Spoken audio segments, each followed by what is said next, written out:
पश्चिम Asia की जंग अब सिर्फ मिसाइलों और बमों की नहीं रही, बल्कि ये खुलकर पावर बनाम पावर की लड़ाई बन चुकी है। एक तरफ अमेरिका और इसराइल की हाईटेक सैन्य ताकत है, तो दूसरी तरफ ईरान अपनी मिसाइल, ड्रोन और क्षेत्रीय नेटवर्क के साथ जवाब दे रहा है। सवाल यह है कि इस टकराव में किसने कितनी ताकत झोंकी है और अब तक कौन कौन से खतरनाक हथियार इस्तेमाल हो चुके हैं। आइए आपको बताते हैं इस जंग में अमेरिका, इसराइल और ईरान की सैन्य ताकत का असली मुकाबला।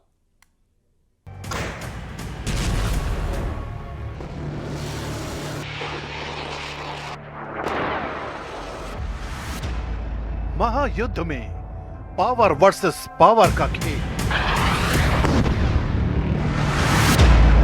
खतरनाक वॉर मशीन से दहला जंग का मैदान। पश्चिम एशिया के लिए चुनौती बना घातक बारूद। महायुद्ध की इस तपिश के बीच अमेरिका और इजराइल ने अपनी सबसे आधुनिक सैन्य ताकत झोंक रखी है।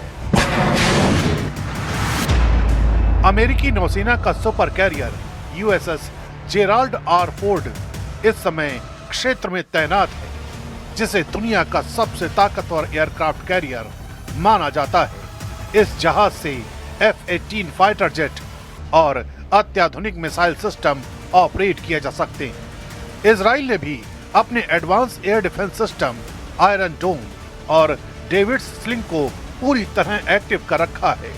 इसके अलावा अमेरिकी terminal high altitude area defence यानी थार्ड सिस्टम भी तैनात है, जो लंबी दूरी की बैलिस्टिक मिसाइलों को हवा में ही नष्ट करने के लिए बनाया गया है। यानी अमेरिका इजराइल इस जंग में अपनी सबसे हाईटेक डिफेंस और ऑफेंस क्षमता का इस्तेमाल कर रहे हैं। दूसरी तरफ ईरान भी अपनी मिसाइल और ड्रोन क्षमता के साथ पूरी ताकत झोंकता दिखाई दे रहा है। ईरान ने इस जंग के दौरान कई बार लंबी दूरी की बैलिस्टिक मिसाइलें दागने का दावा किया है, जिनमें खुर्रम शहर 4 और खैबर शेकन जैसी मिसाइलों का जिक्र किया गया। इन मिसाइलों की रेंज लगभग 2000 किलोमीटर तक बताई जाती है। इसी फहरिस्त में फत्ताह हाइपरसोनिक मिसाइल भी शामिल है। इसके अलावा ईरान ने बड़ी संख्या में कामिकाजे ड्रोन भी इस्तेमाल किए हैं, जिन्हें सस्ते लेकिन बेहद खतरनाक हथियार माना जाता है। इन ड्रोन हमलों का मकसद दुश्मन के एयर डिफेंस सिस्टम को थकाना और उसके बाद मिसाइलों से हमला करना होता है।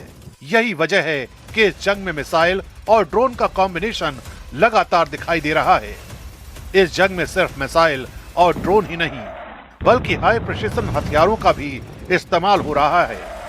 अमेरिका और इजराइल के पास ऐसे बम और मिसाइलें हैं जो सटीक निशाना लगाने के लिए जानी जाती हैं।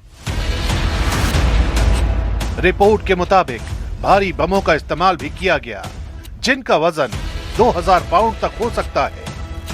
दूसरी तरफ ईरान ने भी अपने मिसाइल वॉरहेड में अलग अलग तरह की तकनीकें इस्तेमाल करने का दावा किया है।